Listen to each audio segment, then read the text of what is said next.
मैं आपके माध्यम से यह बताना चाहता हूं कि न केवल डेहरी, पूरे बिहार की स्वास्थ्य व्यवस्था लचर है। और आपने नाम बताया हमारे यहाँ के माननीय विधायक जी का, जिन्होंने अस्पताल का निरीक्षण किया था देर रात को। तो महज निरीक्षण कर लेने से अगर व्यवस्था सुधर जाती तो रोज़ निरीक्षण किया जा सकता है। आरसीपी सिंह कह रहे हैं कि 7 जन्म लेना पड़ेगा। अब आरसीपी सिंह जी बड़े नेता हैं, उनके नाम पे कमेंट करना और उन पे बोलना मैं उचित नहीं समझता। लेकिन आदरणीय श्री आरसीपी सिंह जी को समझना चाहिए कि उनको पहचान राजनीति में किसने दिलाई है। तो क्या समीर कुमार जी जब पिछले विधानसभा चुनाव लड़े थे, क्या कारण रहा, कहाँ चूक हो गई आपसे? देखिए, चूक तो हमसे कई जगहों पे हुई है, मैं आपको बताऊंगा कि अगर कोई मरीज किसी चीज़ का ऑपरेशन या सर्जरी कराना चाहता है, उस लेवल के डॉक्टर उन्हें सीनियर अधिकारियों की तरफ से प्राप्त होता है, वो वही वहाँ लागू करते हैं। क्या अधिकार क्षेत्र यही है कि हम अब जो मैं अपने हक की मांग करूं तो मेरे पे लाठी चले? नहीं, जहाँ तक मैं समझ पा रहा हूँ, डॉक्टर आपको अस्पताल में बिल्कुल नहीं मिलेंगे, ब्लड बैंक वहाँ आपको नहीं मिलेगा। कोई मरीज अगर बहुत ही ज़्यादा अत्यधिक सीरियस हो गया है, उसको ज़रूरत है वेंटिलेटर पर चढ़ाने की, रखने की, वहाँ वेंटिलेटर अवेलेबल नहीं है।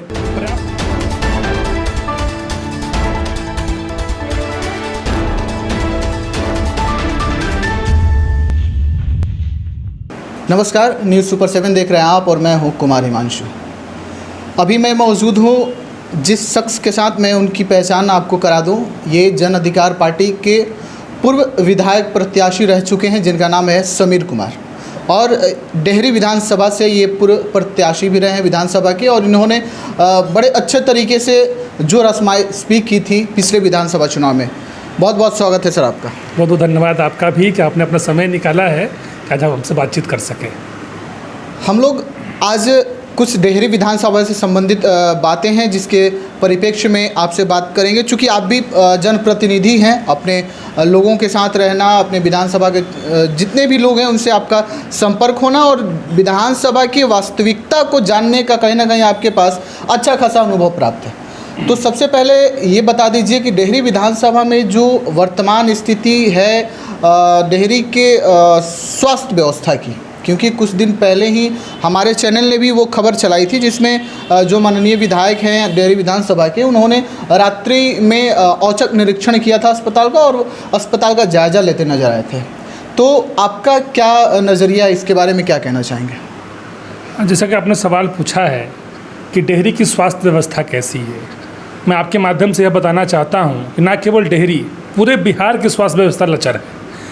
और आपने नाम बताया हमारे यहाँ के माननीय विधायक जी का, जिन्होंने अस्पताल का निरीक्षण किया था देर रात को। तो महज निरीक्षण कर लेने से अगर व्यवस्था सुधर जाती तो रोज़ निरीक्षण किया जा सकता है। और रही बात डेहरी के अस्पताल की स्थिति की, तो आप स्वयं अभी भी जाकर देख लीजिए। रात में तो आपने देखा ही होगा, आप दिन के जब उजाले में जाएंगे तो आपको बहुत सारी चीज़ें दिखाई देंगी। हो सकता है हमें स्वच्छ शौचालय दिखा, वहाँ की व्यवस्थाएं भी मतलब ऐसी लगी कि नहीं भाई सब कुछ ठीक ठाक है। अगर शौचालय स्वच्छ रहना ही पैमाना है किसी अस्पताल के बेहतरी का, तो मैं धन्यवाद देता हूँ उन लोगों को जो ये बात को समझते हैं। शौचालय कहाँ गंदा होगा? जहाँ लोगों की संख्या बल ज़्यादा होगी, जहाँ लोग जाएंगे ही नहीं, वहाँ हर चीज़ आपको स्वच्छ दिखाई देगा। अस्पताल नहीं जाने, आपका ये कहना है कि लोग वहाँ पे नहीं जा रहे हैं, क्या कारण है नहीं जाने का? वहाँ पे बेहतर सुविधाएं जो उपलब्ध होनी चाहिए एक मरीज के लिए, वो बिल्कुल वहाँ नगण्य आपको मिलेंगी। अगर कोई मरीज किसी चीज़ का ऑपरेशन या सर्जरी कराना चाहता है, उस लेवल के डॉक्टर आपको अस्पताल में बिल्कुल नहीं मिलेंगे, ब्लड बैंक वहाँ आपको नहीं मिलेगा। कोई मरीज अगर बहुत ही ज़्यादा अत्यधिक सीरियस हो गया है, उसको ज़रूरत है वेंटिलेटर पे चढ़ाने की, रखने की, वहाँ वेंटिलेटर अवेलेबल नहीं है, पर्याप्त मात्रा में डॉक्टर्स अवेलेबल नहीं है, जो कि एक साथ 50-60 मरीज अगर लगातार किसी कारणवश आ जाएं, किसी एक्सीडेंट में या कोई हादसा हो जाए, तो उतने बड़े पैमाने पर वहाँ डॉक्टर्स की सुविधा उपलब्ध नहीं है। सबसे बड़ी चीज़ जो दवाइयाँ जिससे एक सामान्य व्यक्ति जीवित रह सकता है, अगर उसको फर्स्ट एड मिल जाए, मैं आपको बता दूँ वो पर्याप्त दवाइयाँ भी वहाँ उपलब्ध नहीं हैं। केवल बड़ा भवन और साफ सुंदर शौचालय होना ही अगर पैमाना है किसी बड़े अस्पताल का अच्छा होने का, तो फिर ये भगवानी मालिक की तमाम संज्ञान में ये सारी चीज़ें कब से है? कई वर्षों से है। कई वर्षों से है। और एक जनप्रतिनिधि होने के नाते आपने संबंधित अधिकारियों से किस स्तर पे बात किया, इसके परिप्रेक्ष्य में? अगर आप मेरा सोशल मीडिया अगर आप देखेंगे पिछले दिनों का, अगर आप उसका सर्वे करके देखेंगे, तो मैं कई बार अस्पताल का निरीक्षण अपने माध्यम से भी किया हूँ, अपने साथियों के साथ कई बार मैं अस्पताल गया। वहाँ के सुपरिटेंडेंट को मैंने कई सारी चीज़ें बताई, सिविल सर्जन को बताई, बाकायदा लिखित मेरे पास उन समय के ज्ञापन की कॉपीज़ हैं जो मैं आपके माध्यम से आपको इंटरव्यू के बाद सौंप दूंगा। उसके बाद हर जगह हर बार आपने कमी पाई। आपने भी देखा कोविड काल से ही जिस प्रकार की स्वास्थ्य व्यवस्था की पोल खुली है पूरे बिहार सहित यूँ कहें पूरे देश में, वो साबित करता है कि डॉक्टर कितना डॉक्टरों का अभाव था। लेकिन अब तो सरकार बदल गई। आपके उप मुख्यमंत्री और सह स्वास्थ्य मंत्री भी औचक निरीक्षण करने पहुंच जा रहे हैं पीएमसीएच और कह रहे हैं कि व्यवस्थाएं हमें अच्छी चाहिए। सरकार बदले महज 10-12 दिन अभी हुआ है और ये कोई नई बार माननीय उप मुख्यमंत्री जी स्वास्थ्य विभाग को नहीं देख रहे हैं। इसके पहले भी माननीय स्वास्थ्य मंत्री जी के छोटे भाई, ये बड़े भाई सॉरी, वो भी स्वास्थ्य मंत्री थे और वो भी निरीक्षण करने जाते थे, जिनका नाम माननीय तेज प्रताप यादव जी है। ये भी इंटरव्यू आपने वीडियोज़ के माध्यम से देखा होगा। कोई नया काम माननीय तेजस्वी प्रसाद यादव जी ने किया नहीं है। पहले से भी ये काम उनके पार्टी के लोग या उनके परिवार के जो मंत्री थे वो करते आ रहे हैं। लेकिन मेरा कहना ये है कि आप औचक निरीक्षण कर जाएं तो ऑब्वियसली आपको चीज़ें खराब मिलेंगी। निरीक्षण करने की स्थिति उत्पन्न ही क्यों होती है? आखिर उन पदाधिकारियों के मन में इस बात का डर क्यों नहीं बैठा है कि जो सुविधाएं हमें देनी चाहिए मरीजों को वो हम बेहतर रखें, ताकि कोई भी व्यक्ति आए, कभी भी आए, किसी भी समय आए तो एटलीस्ट उसको कमी ना महसूस हो। क्योंकि उस व्यक्ति का भी कोई व्यक्ति बीमार हो सकता है। कभी जो डॉक्टर वहाँ काम कर रहे हैं, कभी अगर उनका बेटा या उनकी पत्नी बीमार पड़ गई तो वह तत्काल कहाँ लेकर जाएंगे? मैं आपको समझिए यहाँ पे रुकूंगा कि आपने डर की बात की है। क्या महज डर या फिर कर्तव्यनिष्ठता? डर का मतलब ही होता है कर्तव्यनिष्ठा। डर का मतलब ही होता है सम्मान। अगर अपने पिता से आपको डर है, इसका मतलब कि आप उनका सम्मान करते हैं। तो मतलब डर, सम्मान और कर्तव्यनिष्ठता की पर्यायवाची आप बिल्कुल इस संदर्भ में पर्यायवाची शब्द है। डर का मतलब है वो सम्मान अपने मंत्री के प्रति, अपने सरकार के प्रति, अपने उन लोगों के प्रति जो महज एक छोटा सा स्वास्थ्य लाभ लेने के लिए आपके अस्पताल पहुंच रहे हैं। अगर वो भी आप एक डॉक्टर होकर, एक नर्स होकर आप समय पर उपलब्ध वहाँ ना पाए जाएं और ना दे पाएँ तो इससे बड़ी शर्म की बात नहीं हो सकती है। अब हम लोग पार्क की तरफ चलेंगे, चूँकि आपके डेहरी में भी एक बड़े लागत पे सामने आया था कि ये पार्क बनकर तैयार होने वाला है और डेहरी वासी, जो भी डेहरी के विधानसभा क्षेत्र के वासी हैं और संबंधित आसपास के लोग हैं, वो बहुत ही बड़े लेवल पे उत्सुक देखने को मिले। बहुत उत्साहित थे कि भाई चलिए अब हमारे यहाँ भी पार्क बन जाएगा, हम भी, हमारे भी बच्चे, बूढ़े, जो लोग भी हैं सुबह शाम अपने पार्क में टहलेंगे, जैसा कि बड़े बड़े शहरों में देखने को मिलता है। क्या हुआ उस पार्क का? वो पार्क वर्तमान की स्थिति में असामाजिक तत्वों का जमावड़ा स्थल हो चुका है। पार्क में लगाई गई चीज़ें सब टूट चुकी हैं।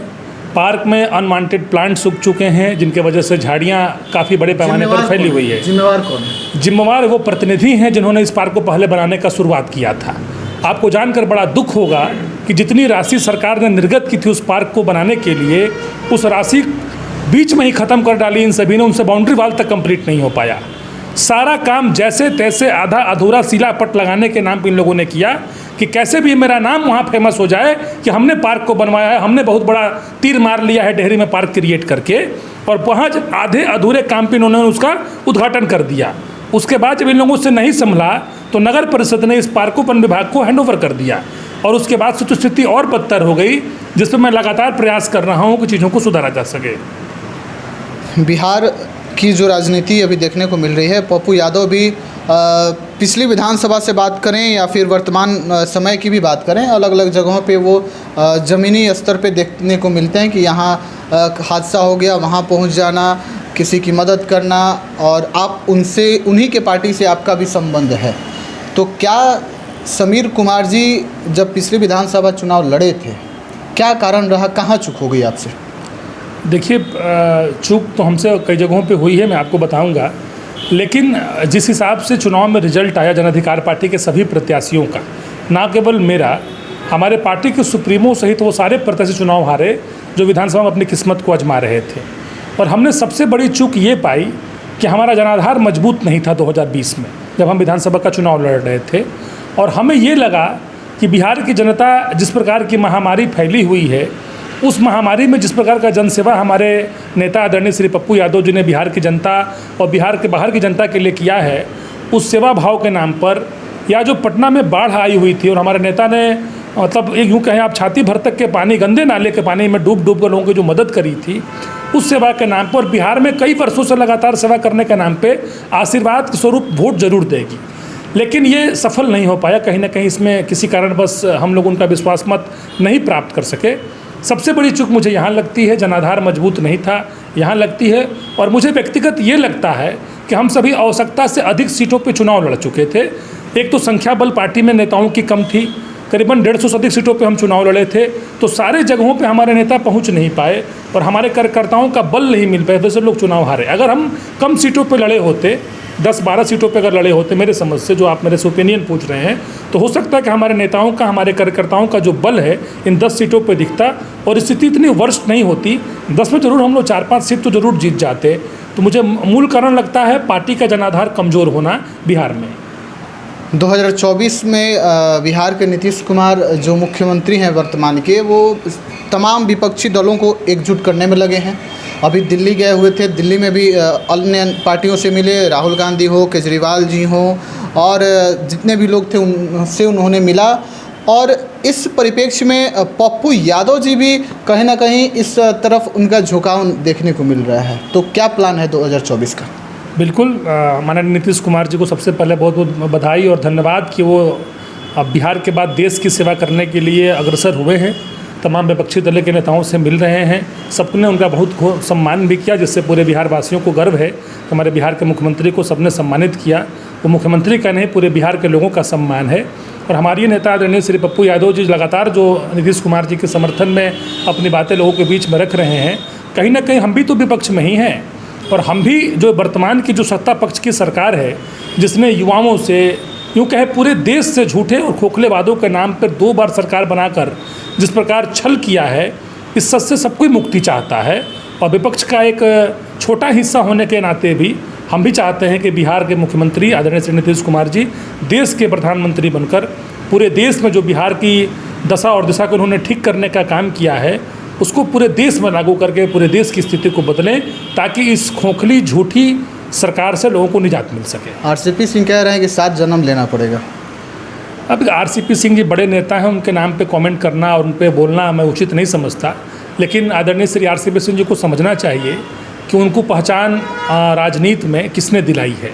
वो तो एक पदाधिकारी थे, रिटायर्ड हो गए थे। उसको जहाँ तक पूरा बिहार जानता है, यूँ कहें पूरा देश जानता है, उनको राजनीति में पहचान आदरणीय श्री नीतीश कुमार जी के द्वारा ही प्राप्त हुआ। और उसके बाद पे इस तरह की ओछी बात और छोटी बात कहना उनके मुख से शोभा नहीं देती है। इस वार्तालाप के अब लगभग हम लोग अंतिम कड़ी में हैं और एक अंतिम सवाल आपसे पूछेंगे। चूँकि आपने कहा कि जो नीतीश कुमार जी हैं वो बिहार में कार्य करने के बाद देश की सेवा करना चाहते हैं। बिहार में लाठी बड़ी चल रही है, चाहे वो सीटेड बीटेड अभ्यर्थी हों या बीपीएससी वाले हों। तेजस्वी यादव ने कहा था कि जैसे ही हमारी सरकार बदलेगी सारी चीज़ें बदल जाएंगी, लेकिन ऐसा कुछ होता हुआ नज़र नहीं आ रहा है। पटना में जो भी लोग धरना देने जा रहे हैं उनको मारा पीटा जा रहा है। अभी वर्तमान में स्थिति थी, कुछ दिन पहले आपने भी उस चीज़ को देखा होगा, जो कि एक बच्चा भारतीय झंडे को हाथ में ले हुआ था। उसके बाद भी एक अधिकारी थे जिन्होंने सारा अपना जो भी दाव पेच होता है, जो भी अपने देश के प्रति, झंडे के प्रति जो भी सम्मान होना चाहिए था, कहीं ना कहीं वो भूलते हुए नजर आए। और उसके बावजूद भी लाठियां चल रही है। क्या कहेंगे? एकदम स्ट्रेट एंड फॉरवर्ड आपका टिप्पणी आप बताइए। घोर निंदनीय कार्य उस पदाधिकारी के द्वारा। उस वीडियोज़ को पूरे देश ने देखा है, मैंने भी स्वयं देखा है। हमने अपने सोशल मीडिया वाल से इसका कड़ा विरोध जताया था और हम सभी उसी दिन उस पदाधिकारी के निलंबन की मांग सरकार से किए थे और आज भी उस पर हम लोग अड़े हुए हैं।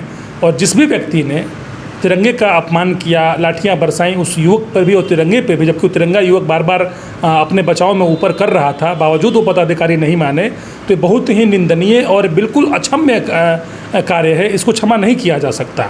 रही बात लाठी गोली की, जो आपने बात की कि लाठियाँ लगातार बरसाई जा रही हैं उन युवाओं पर जो लगातार संघर्ष की लड़ाई लड़ रहे हैं, तो मेरा ऐसा मानना है कि किसी भी सरकार में ये कार्य होता रहेगा, क्योंकि प्रशासन का भी एक अपना स्वरूप है, अपने कार्य करने का तरीका है, उनका एक अधिकार क्षेत्र है और जो निर्देशन उन्हें सीनियर अधिकारियों की तरफ से प्राप्त होता है वो वही वहाँ लागू करते हैं। क्या अधिकार क्षेत्र यही है कि हम अब जो मैं अपने हक की मांग करूँ तो मेरे पे लाठी चले? नहीं, जहाँ तक मैं समझ पा रहा हूँ, जब से नई सरकार बनी है और आदरणीय श्री तेजस्वी प्रसाद यादव जी ने लगातार युवाओं से ये बार बार ये बात कहा कि 10 लाख नौकरी सरकारी और 10 लाख का रोजगार, इवन इंडिपेंडेंस डे कौशल माननीय मुख्यमंत्री जी ने ये बात अपने मुख से कही थी, तो इसमें थोड़ा आपको धैर्य रखना है। और उन्होंने एक लाइन कही थी कि थोड़ा इंतजार का मजा लीजिए, लेकिन बावजूद युवा उनके बात पर ना मानकर और तुरंत अपने आक्रोश में सड़कों पर निकल गए, तो प्रशासन विधि व्यवस्था न बिगड़े इसलिए उनमें डर पैदा करने का लाठी का इस्तेमाल किया।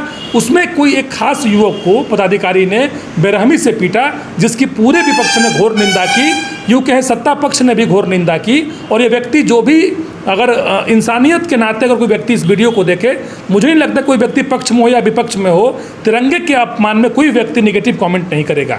इसलिए मैं तमाम युवाओं को आपके माध्यम से कहना चाहता हूं कि थोड़ा इंतजार का वाकई मजा लीजिए, क्योंकि आपके संघर्ष के लिए, आपके लिए लगातार सरकार प्रयास कर रही है।